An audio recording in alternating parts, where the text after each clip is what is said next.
On this episode of This is Game Boy Lite, we get blessed.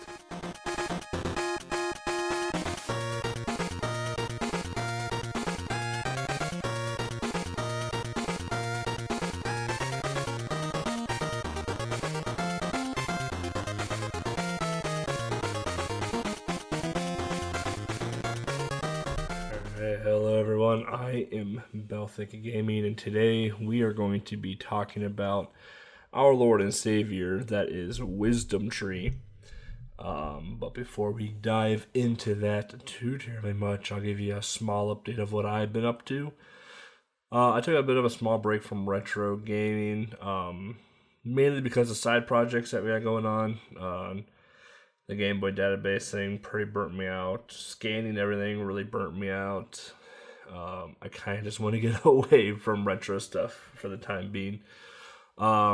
With that said, for retro, I did set up a Virtual Boy with a camcorder. We'll be diving into what is now called Virtual Boy Reality Experience, or Virtual Boy Reality for short. That's probably going to start sometime after SGDQ. What else I've been up to? Assassin's Creed Chronicles. I've beat all three of those games. Those were like the PSP handheld versions. They weren't bad. They were okay. China was really fun. Russia was really hard. I've been playing Dragon Marked for Death on the Switch with Mr. Trueshade, who him and I have known each other since I've got into Kirby speedrunning. And the other half of me, Mo, we played a little bit this past weekend together. So all in all, it's been fun. Aside from that, trying not to die via allergies. Been a pretty rough spring so far, so thanks for that, Mother Nature. As I mentioned, we are going to be talking about a pretty interesting game developer called Wisdom Tree, formerly known as Color Dreams. And when I come back, we will focus on the 5 Game Boy games and a little bit of a history of Wisdom Tree as well. So stay tuned for that. Alright, I hope you all enjoyed the angels whispering into your ear there. So let's dive right in here. So Wisdom Tree was formerly known as Color Dreams, as I mentioned before, and Color Dreams operated from 1988 to 1991. Color Dreams was one of the largest producers of unlicensed NES games.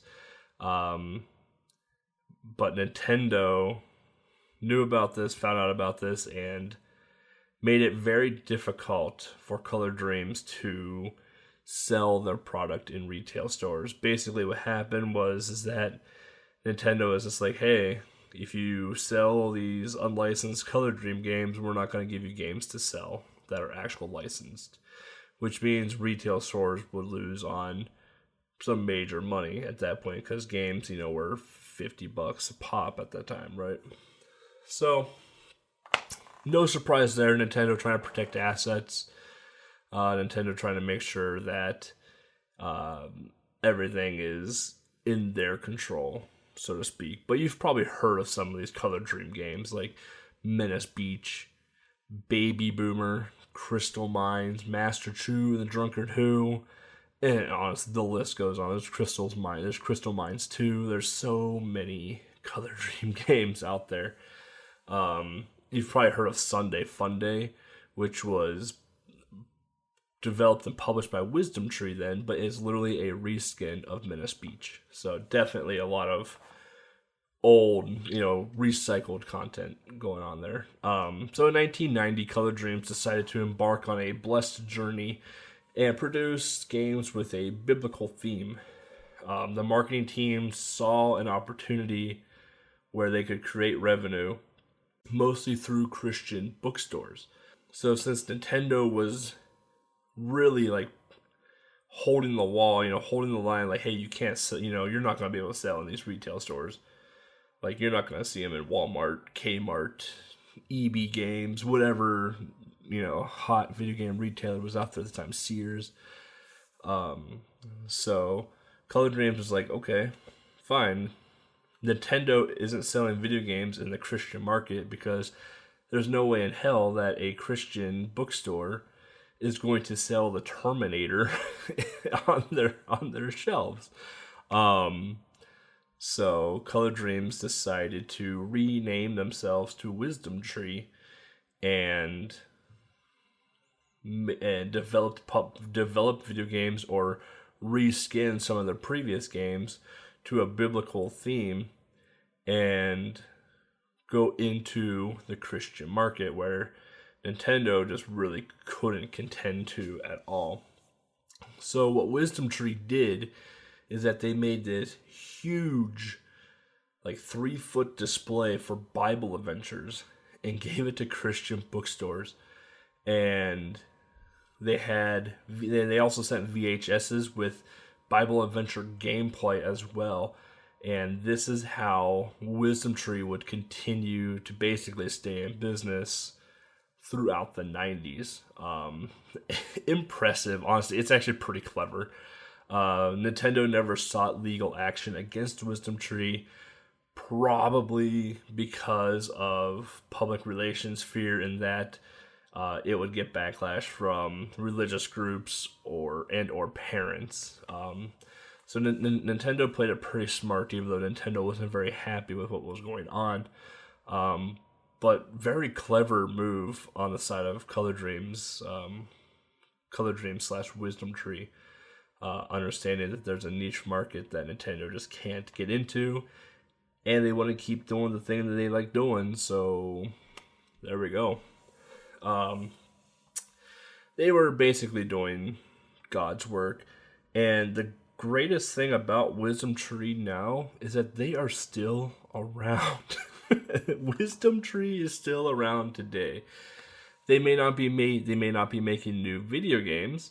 However, you can still buy their old video games. They basically re-released all of their NES and SNES games on their website. And their website's pretty sketch. I don't recommend going to it at all. But the games are also released on Steam. That is right. You can go on to Steam on your PC and buy the Wisdom Tree collection. Whew. If that isn't a blessed statement, I don't know what is. So, when I come back, we're going to descend into the madness that is the 5 Wisdom Tree Game Boy games. Stay tuned.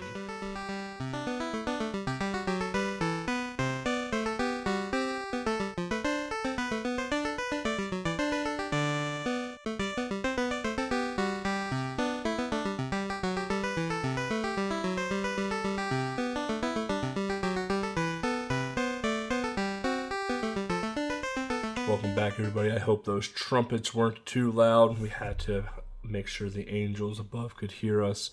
So, before we dive into the actual gameplay, I want to talk about the cartridge of these Game Boy games. I guess games, yeah, okay. They are an all-black cartridge. So if you've ever seen the NES version, with the exception of Bible Adventures, the re-release of Bible Adventures is black, but their OG is baby blue. It's an all-black cartridge. Something unique about these Game Boy cartridges, though, is that, like, I've seen all-black Game Boy cartridges. Not quite like this. These Game Boy cartridges are very roughly textured, and the pins are completely exposed. So if you don't know what a Game Boy circuit board looks like, the back of the circuit board, there's no exposed pins at all. It's just plastic over the pins. And the front of the circuit board are the pins, which is how it makes the connection to your Game Boy so you can play the game. Those front pin connectors are completely exposed to whatever dangers may lay, in your home or the environment around you, leading to a lot of just really, really dirty pins. I'm always cleaning those pins when I need to play the games. Along with that, the front face, the label, is just like a piece of like laminated paper with cement glue holding it on. It is the best quality I have ever seen in my life when it comes to Game Boy. But something really unique as well is the front face isn't just flat. It starts off kind of high and then it slopes down to almost the same width as the circuit board. It's a very interesting shape.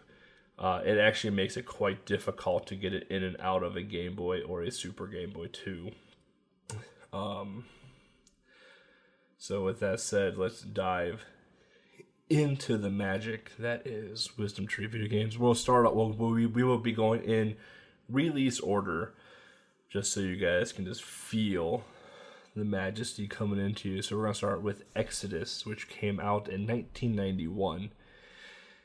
And we are just diving right into, but this game just isn't just called Exodus. It is called Exodus, Journey to the Promised Land, which can only mean one thing. This game, we're playing as Moses. That is right. Good job. Winner to the front row.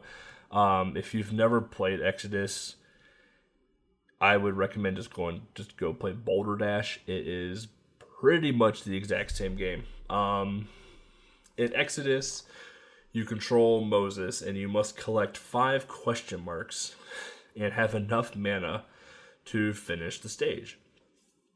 As you traverse through these stages, and these are puzzle stages, mind you, like this is a big puzzle game. You have to defend yourself against Egyptian magicians and just soldiers by shooting W's at them. And what the W's stand for is the word of God. So as you approach a magician or approach a soldier, you are just shooting them with the word of God and destroying them, basically. But before you can move on to the next stage, you have to answer those question marks you just picked up are Bible questions. So as you finish the stage, in order to progress, you need to answer those Bible questions correctly. And the questions, for me, they're not hard. I did have some Bible study in my fairly early life, so they're pretty remedial questions. Like they're meant for children and teenagers. If you have any knowledge of religion at all, it honestly shouldn't be too terribly hard. But and if you get them wrong, you get to do the entire stage over again. It's a really good time, really well programmed. And did I mention that this game is 100 levels long? That's right. You didn't think that Wisdom Tree would just skimp on content, would you? No. If we're gonna play as Moses, we're gonna play as Moses. 100 levels, dispersing the word of God, collecting the question marks, answering the questions, getting down. The cover for this game is actually pretty intense compared to the actual gameplay. The cover is Moses on a cliff edge with staff in hand, firing a fireball into a side of a mountain with wind flowing through his hair and robe. Like, it is, if I were to see that cover in a store, I'd be like, I want that game because I can probably shoot fireballs. And then when I would play that game, I would be exceptionally disappointed. The cover is very, very not what the game is. So that is Exodus in a nutshell.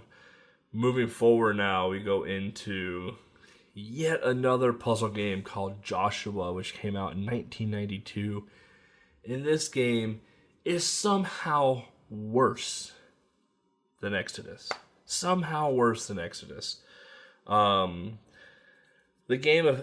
official name of the game is Joshua and the Battle of Jericho, which I'll probably butcher the story, but if I remember correctly, Joshua is trying to lead the Israelis into Jericho, out of Jericho, something along the line. Like I said, I'd probably butcher the story, but I know there's something along the lines of that. But nothing screams battle like a very slow-paced puzzler that has, wait for it, 120 levels. Oh, and you thought 100 wasn't enough. 120 levels with Joshua, and what makes the 120 levels so sweet to the soul is that there is no music in this game.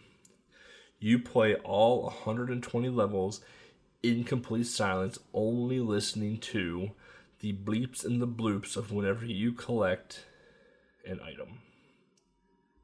It is magical.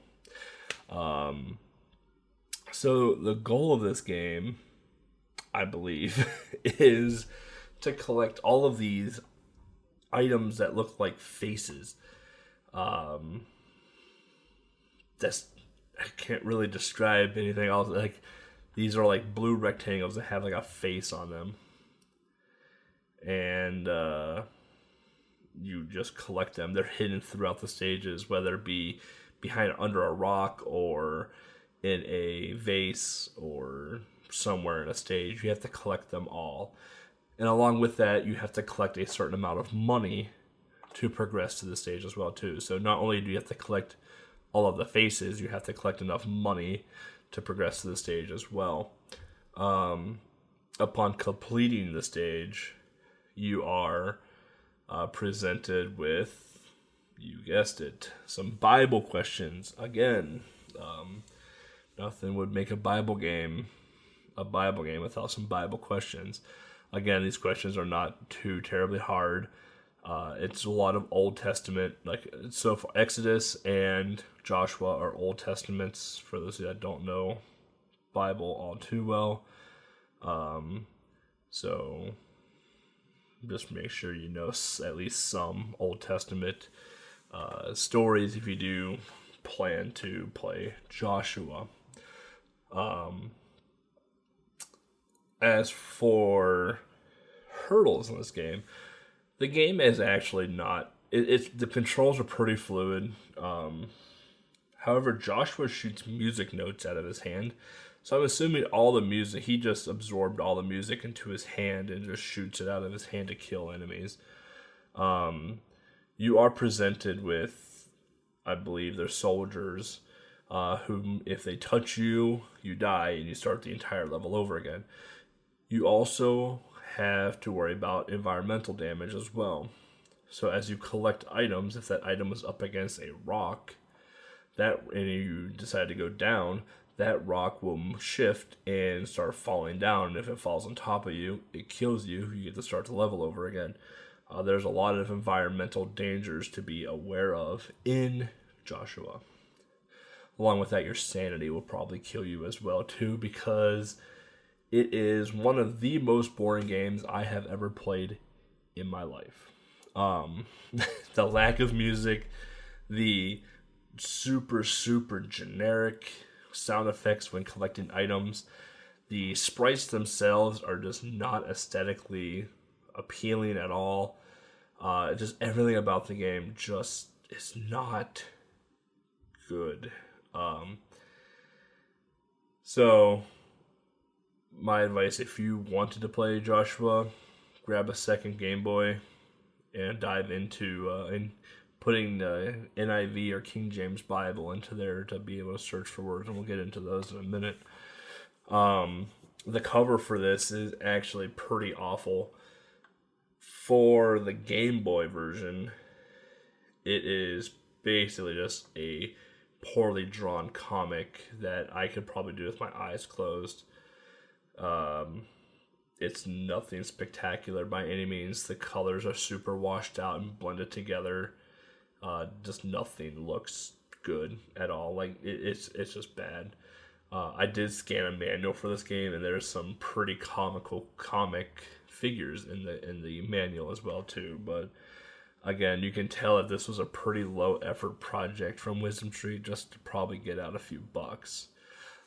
However, their next adventure would probably bring them the most money they would see, and that is Spiritual Warfare, which came out in 1992 as well.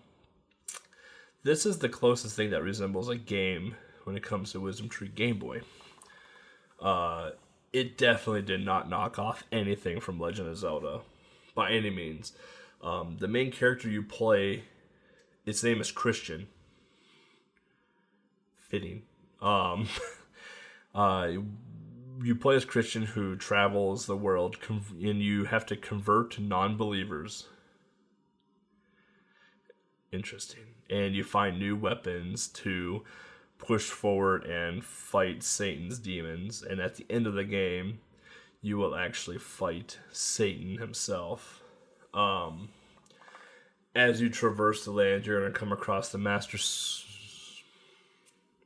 Sword of Spirit, and some vial of God's wrath, in order to dispense the holy justice upon the demons and Satan. Basically, the game is a really bad version of Zelda. I'm talking Zelda 1, the OG original Zelda. It is top-down overworld view. All the item sprites resemble everything that there is in Zelda 1. They did change the human sprites a bit to, justify the change, I guess you can say. The controls are actually somehow worse than they are in the OG Zelda. You get caught on edges a lot in spiritual warfare. You get clipped into walls pretty easily as well too. Just overall, the game, it just isn't super enjoyable. Honestly, you're better off just playing Legend of Zelda. And you're just like, okay, sure, it's a worse version of Legend of Zelda. I've played some pretty bad games. How bad can this game be? Well, the music is a continuous loop of what a friend we have in Jesus. If you don't know what that song is, we'll let you listen to it for a quick 5 to 10 seconds here.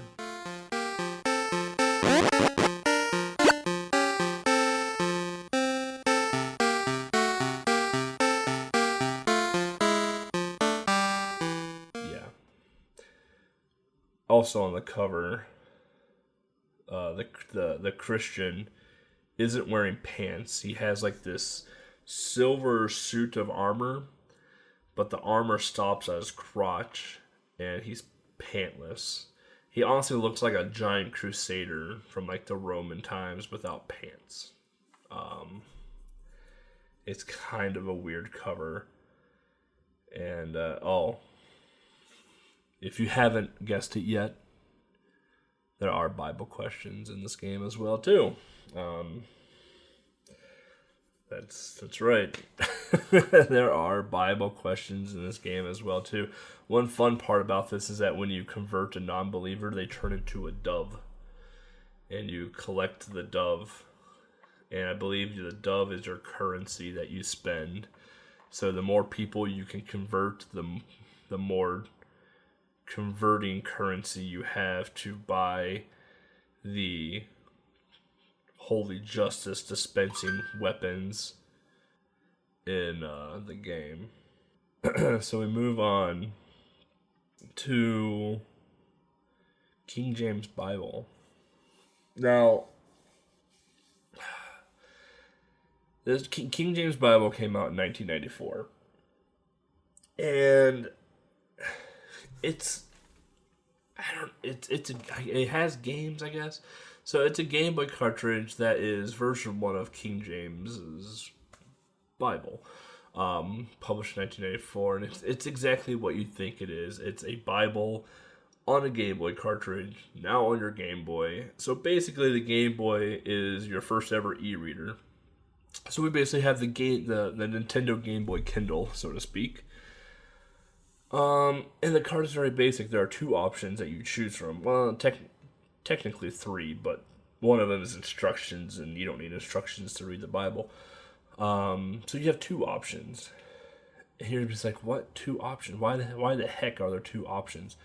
Well, one of the options is to read the Bible, and the other option is to play word games. And you're thinking to yourself, word games, great, like, what can you do with this? So the two games that you have to play is a version of Hangman. So what you do is that, it spits out, how many letters the game or the word is going to be. You have 3 sheep fenced in. And you have to try and guess the word. If you miss the first letter, the sheep completely freeze. If you miss a second letter, one of the sheep jumps over the fence. If you miss another letter, another sheep jumps over the fence. And if you miss another letter, the third sheep jumps over the fence and you lose. The shepherd let all the sheep get away. Then it completes the word, tells you what the word is. It's the Christian version of Hangman, so to speak. And if you have a sheep out of the pen and you get a letter correct, the sheep will jump back into the fenced area. And there is no difficulty curve to this at all. You can have one word that is exceptionally easy, and the next word you get is exceptionally hard. There is no easy mode, hard mode. It's whatever the game decides to throw at you, it's going to throw at you. All in all, it's not bad. It's Hangman. If you enjoy Hangman, you'll enjoy Sheep Hangman, basically. The next one is Word Match. Now, Word Match is quite deceiving. It says that it's only 64 levels long, which is already a weird number to have, 64. But, you're in your head, you're just like, 64 levels of Word Match, and it can't be all that bad, right? Well, when I say deceiving, I mean deceiving. It's 64 levels, but inside of each level is like 5 sub-stages to each level. So you're not only playing 64 stages, you're playing 64, you're playing 64 stages with 5 sub-stages in each one. It is a glorious of a time, let me tell you what. And again, it's not awful, at least to start. It's a basic word match. You match up the 2 words together on the left-hand side and the right-hand side, and call it a day. Now, when you hit about the halfway point, the words start to disappear. So they show up briefly on the screen, and then they disappear. So you have to try and use your memory to understand where the words are. Once you hit the later levels, like the end game levels, the words flash and flicker non-stop. It's very much an epileptic seizure, like warning right there. Like it's a lot of flashing, a lot of quick flashing. And it got to the point where it gave me such a bad headache that instead of actually trying to play the game as it was intended, I just started mashing buttons until I was done. There is no penalty in getting a word wrong. You basically just mash through until everything is matched up and you progress to the next stage. Once you have completed all 64 stages, there are no credits, there's no thank you, there's no nothing. It just sends you back to the title screen to choose between word games and the Bible again. So let's dive into the Bible side of things here. The Bible option is what it is. It's the Bible. You can choose what book, what chapter, what verse you want to read. It does have a feature of a simple and a complex word search. So it was only natural that I would search the word ass to see how many asses there were in the Bible. But that's King James Bible in a nutshell. Really not much to it. It is just you can't even say a portable Bible. All Bibles are portable. It's a book. It's a e-reader version of a Bible. Probably the first one. The next one we have is NIV. NIV Bible came out in 1996. We have traversed through the 90s with these Wisdom Tree games, and we've made it. This is the 5th and final Wisdom Tree game to be released for the Game Boy. And it's another Bible reader. NIV is very similar to King James Bible in that it has two options, a word game option and a Bible option. So we'll go into the Bible option first here. So just like King James Bible, you can choose a chapter, the book, the chapter, and the verse.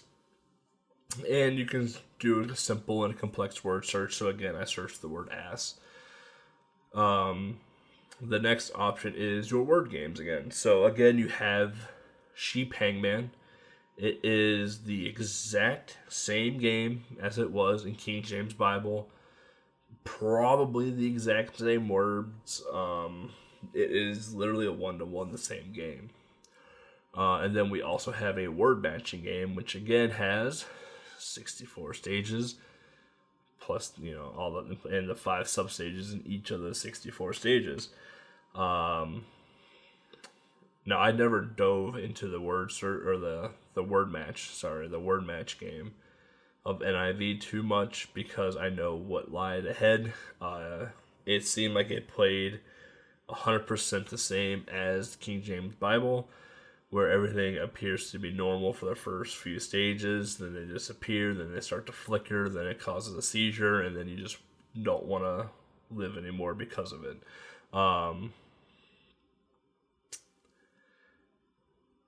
But there's a third option to NIV Bible. NIV Bible isn't just called NIV Bible. No.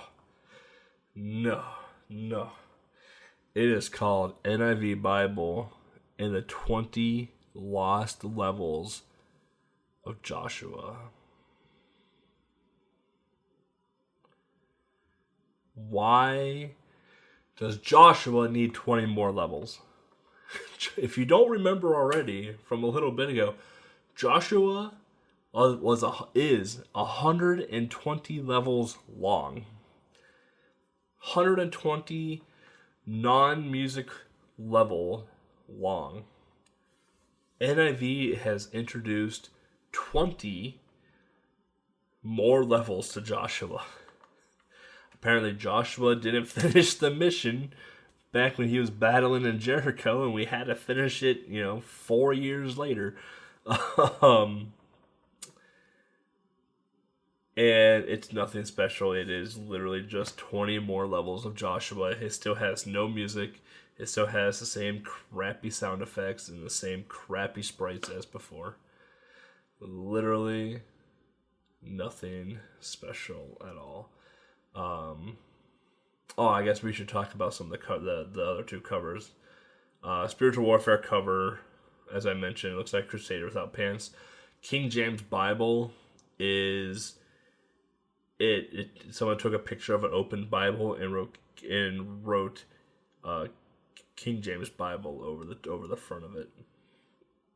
That's honestly all it is. And NIV was even more lazy. It was just a white label that says NIV Bible and the 20 Lost Stages of Joshua. And I think it has a picture of Joshua or someone in the bottom corner, I think, if I remember correctly. Very, very lazy job. It went from pretty high production value of the cover art to just complete laziness in 5 years.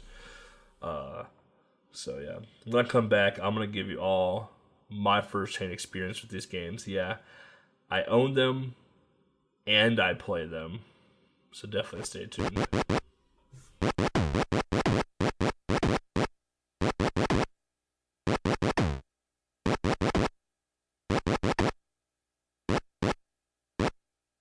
And just like that, everyone, the angelic whispers are starting to fade away. So my experiences with these games. So the first Game Boy Wisdom Tree I ever played was King James Bible.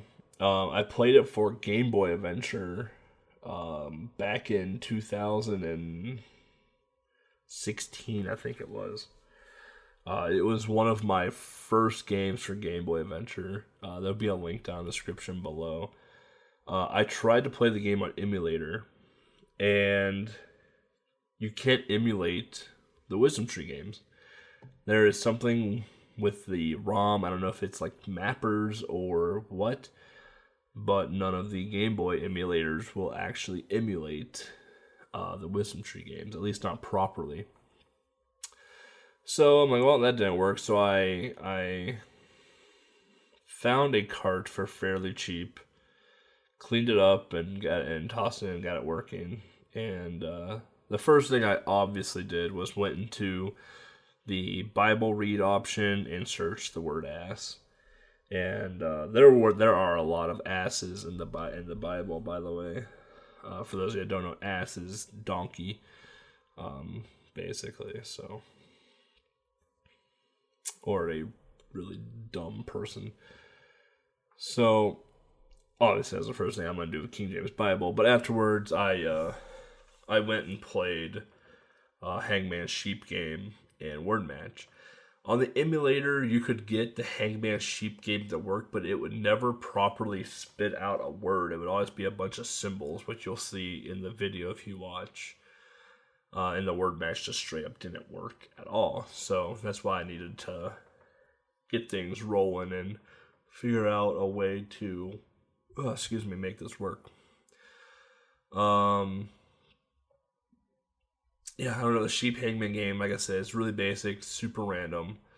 You can have a super easy word and then have an impossible word right away. And like I mentioned earlier too, the word matching is fine up until you get to like the last 10 stages. Then it's just a headache-inducing flickering that you just want to end. Going into spiritual warfare, I've only played a bit of spiritual warfare on Game Boy. Most of my spiritual warfare playing is on the NES, and yeah, I own all the Wisdom Tree games on NES as well. I think I own most of them on Genesis too. So, yeah, there's something wrong with me.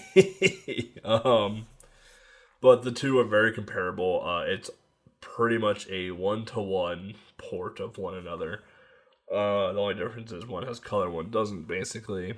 It is a worse version of Zelda 1, where the item sprites are a exact ripoff of Zelda 1 item sprites. So the Wrath of God's Might is literally a bomb. The Sword of Spirit is the Master Sword. The Strength Bracers are... I forgot what they're called in spiritual warfare, but they're called something relating to the Bible that lets you move rocks around and whatnot. Honestly, it's not that bad of a game. It's very playable. The interactable sprites and the controls are worse than that of Zelda 1. Like, it's easy to clip into walls, and the sprites are just not that pleasant to look at. But it's not an awful game. It's very playable, and it can be fun to play with if you just turn the music off. Just put your own music on. But honestly, I would just rather play Zelda 1 at that point. Like, if I'm going to play Spiritual Warfare, I'm just going to play Zelda 1. It's a much more polished and better game than Spiritual Warfare. Exodus is the same boat as Spiritual Warfare. I've only played a little bit of the Game Boy version. Not because I don't want to or anything, but more so I just really haven't had a need to play the Game Boy version yet. Legs chose Spiritual Warfare for Game Boy Adventure, which I need to play through. And Spiritual Warfare is actually not a quick game. It's actually a pretty long game as well, too, because it's, open world adventure game.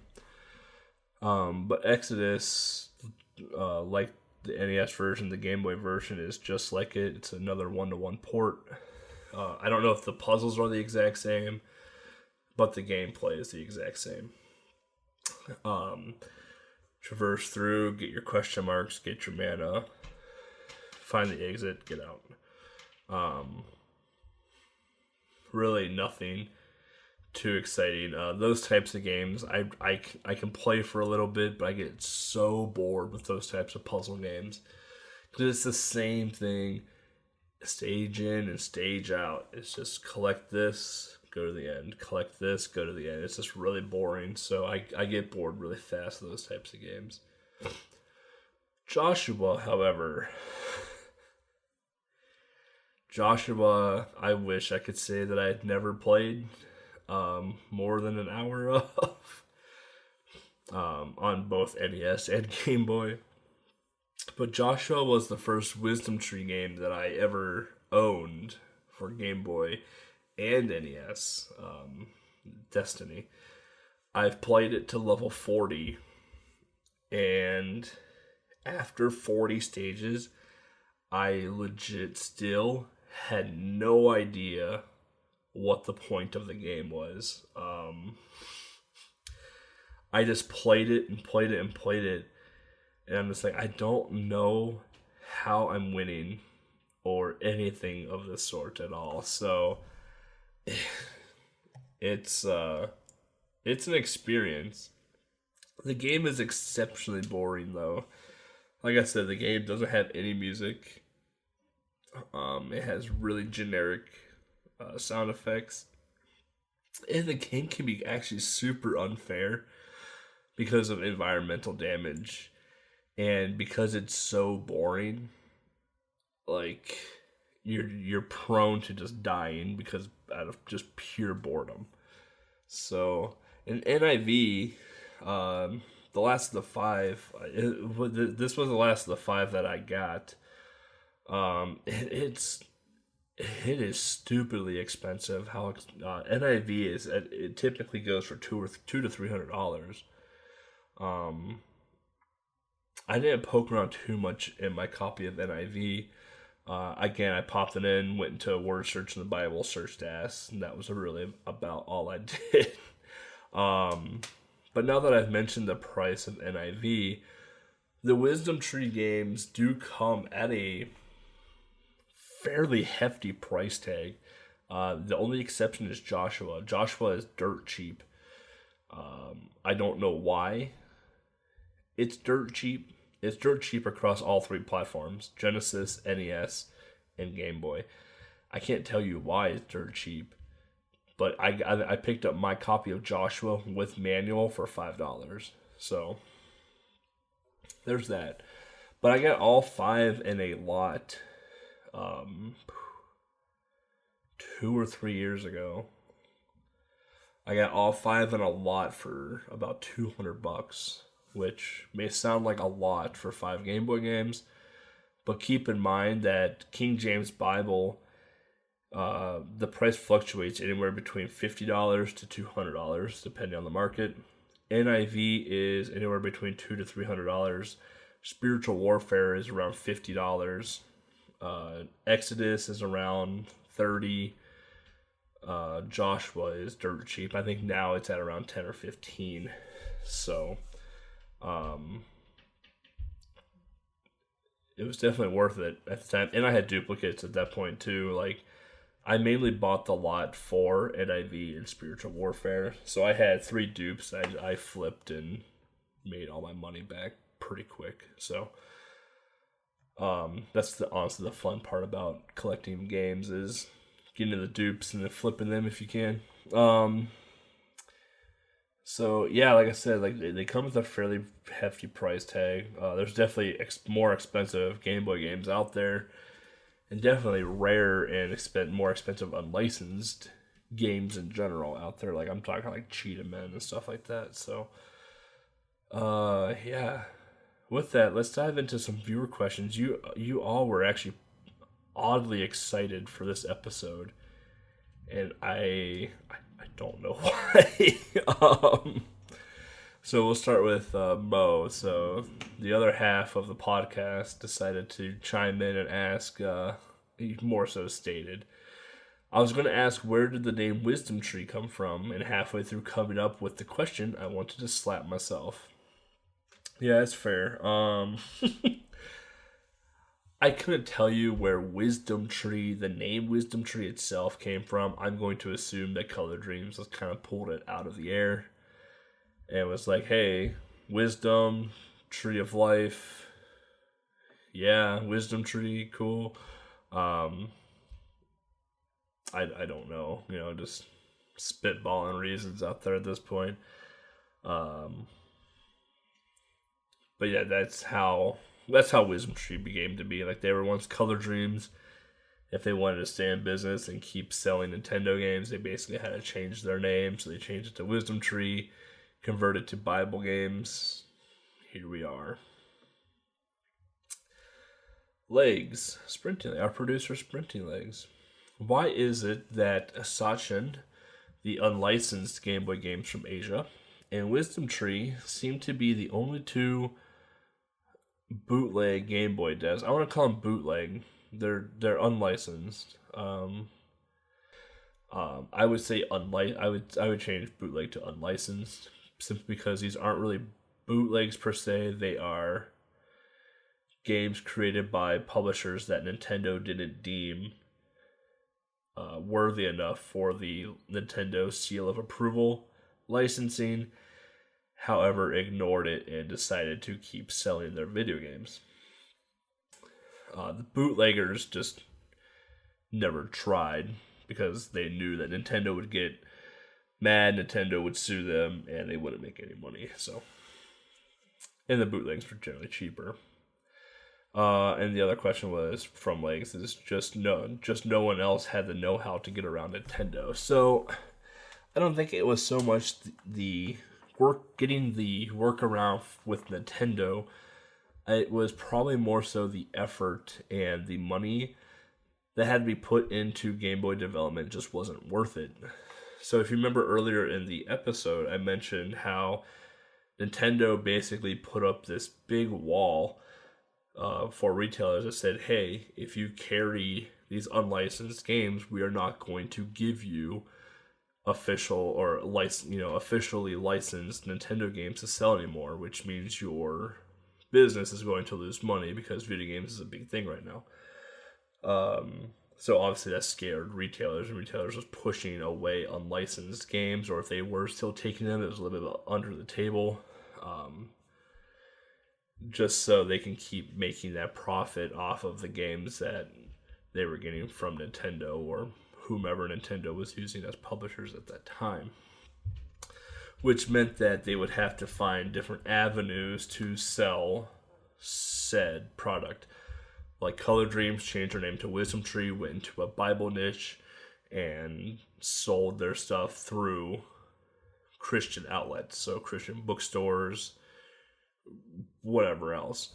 I don't know a ton about Sachin, but Sachin is the Asian unlicensed strain of Game Boy games, and I don't know what that market looked like. I don't know if Nintendo did something similar in that area where Sachin was only being sold at certain places, because some of those Sachin games are exceptionally hard to find. To the point where you just can't find anything about them on the internet anymore, or at all, because they're just impossible to find. They are interesting games though. Hopefully that answers your question. There's not a ton of information on the internet about that at all either. It's just understand that Nintendo was very hard into keeping their official licenses at the focal point of making money. And with unlicensed games being sold at retailers, Nintendo wasn't getting any of that money from the unlicensed sales. So that was lost profit for Nintendo. That was back when Nintendo cared about money. I'm going to butcher your name, then I apologize, but San Dimas? Will playing Wisdom Tree games as an atheist brick my Game Boy? My Game Boy and my Super Game Boy 2 and my Game Boy Player and my Super Game Boy 1 all still work after playing the Bible games. Although the projectiles from spiritual warfare do come out of the screen at you, so do be careful. Christian will try to convert you. No, in all fairness, if you do want to play these games, just be known that you can't emulate them. However, you can buy them on Steam now, so have fun with that. The NES carts are actually pretty cheap as well, too. I bought Bible Adventures for $5, Joshua for $5, Spiritual Warfare for $15, Exodus for $10. So, like, they're pretty cheap NES games. At least they used to be. I don't know if the market has spiked up in them or not. So, if you don't want to play them on NES, they're pretty cheap to get. Genesis is really hit or miss for that market, though. I have Joshua on Genesis, and it cost me like $10, but the others I think are pretty pricey. But before y'all go, make sure to follow me on Twitch and Twitter at Beltha Gaming. Obviously follow my second half Moelle, Moelleuh on Twitch and Twitter, and I believe YouTube. Obviously our wonderful producer SprintingLegs, SprintingLegs on Twitch, Legs in Discord, Legs on YouTube. So yeah, with that is a close, everyone. Thank you all for listening to this blessed episode. And the next time you hear me, it'll be for